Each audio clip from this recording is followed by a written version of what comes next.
Na Brdu pri Kranju je v četrtek 23. aprila potekala redna skupščina Nogometne zveze Slovenije, na kateri je naša krovna nogometna organizacija pregledala poslovanje v preteklem letu in predstavila smernice za naslednje 5-letno obdobje do leta 2020, ko bo praznovala 100-letnico.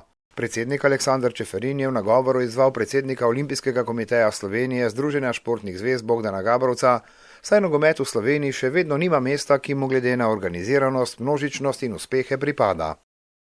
Mi smo prepričani, da je poslanstvo nogometa tudi to, da čez 30 tisoč otrok ni na ulici, ampak je na športnih igriščih, in to bi morala upoštevati tudi država in tudi krovna športna organizacija in ne bi smeli tretirati več nogomet tako, kot se tretira športe, s katerimi se ukvarja nekaj 10 ljudi na svetu. Nenavadno je, da je naš mladi Jan Oblak, ki je včeraj branil odlično spet proti Real Madridu, nima statusa vrhunskega športnika, nekdo, ki se pa dosega naslov evropskega prvaka v podvodnem hokeju, ga pa ima.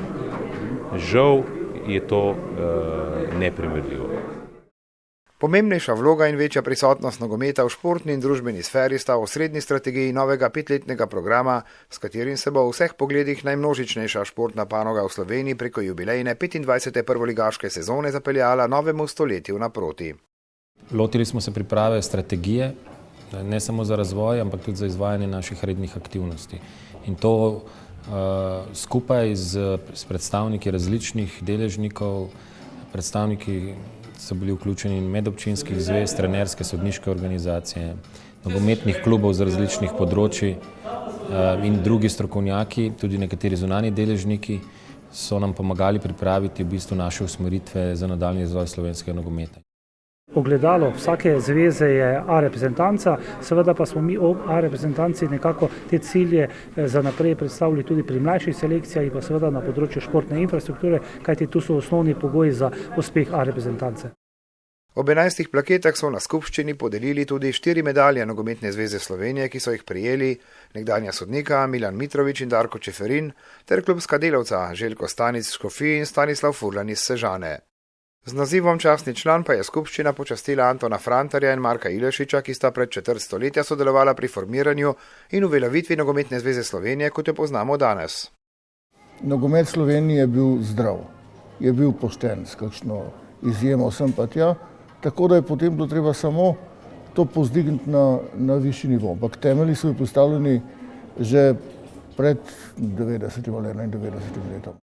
Vedno je bil pri nas nogomet na nek način na prvo mesto. Mami je bilo to manj všeč, ampak lepa potovanja, številne tekme, uvrstitve na svetovna prvenstva, na evropsko prvenstvo, samo lepi spomini. V strategiji za naslednjih 5 let je generalni sekretar izpostavil željo, da bi se organizirano z nogometom ukvarjalo 100 tisoč prebivalcev Slovenije. Naša država pa naj bi bila med 20 nogometno najbolj razvitimi v Evropi, seveda z nogometom kot športom številka 1. Nogomet je številka 1 v celem svetu in tako je tudi v Sloveniji, brez vsakega dvoma.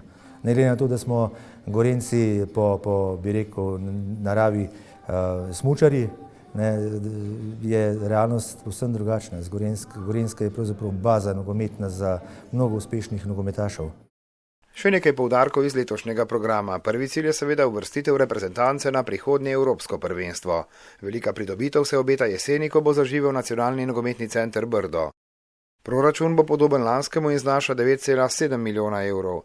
Med prihodki imajo največji 28% delež televizijske pravice, kar se upada z rastjo gledanosti prenosov nogometnih tekem. Velika želja je, da bi se povečalo tudi število gledalcev na stadionih.